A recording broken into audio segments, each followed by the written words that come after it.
जालन्यातून एक मोठी अपडेट येते आहे। अंतरवाली सराटे या गावात गोदावरी नदीकाठच्या 123 गावातील प्रमुख मराठा कार्यकर्त्यांसोबत मनोज जरांगे पाटील यांची बैठक सुरू झाली आहे। या बैठकीत मराठा आरक्षणाच्या लढ्याची पुढची दिशा ठरवली जाईल।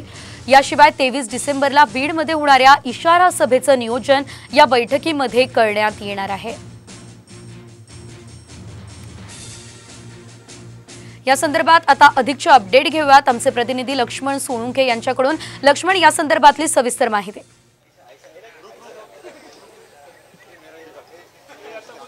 आपण बघू शकतो की मराठा आरक्षणाचं आंदोलन जे सुरू आहे, या आंदोलन आता अंतिम टप्प्यात आलेलं आहे अशी चर्चा सुरू आहे।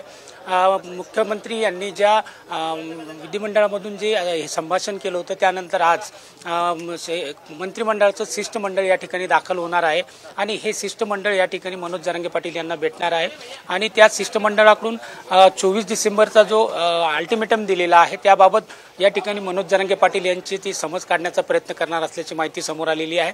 त्याचबरोबर काही ज्या अटी आणि शर्ती आहेत त्या सुद्धा या ठिकाणी ते घेऊन येणार आहे।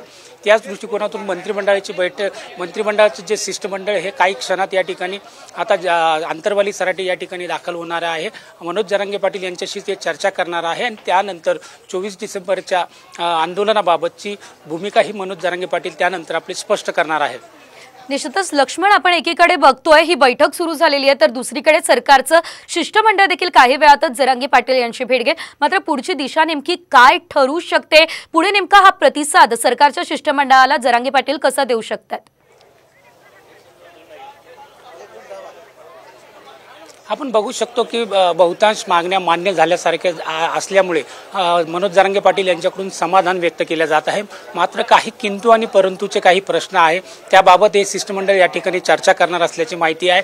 त्यानंतर ते जर किंतु आणि परंतुचे जर प्रश्न मिटले नाही तर मनोज जरांगे पाटील यांनी 23च्या नंतर जी 24 डिसेंबरचा अल्टिमेटम आहे त्यानंतर आपली भूमिका आंदोलनाचीच असणार असल्याचं जाहीर केलेलं आहे।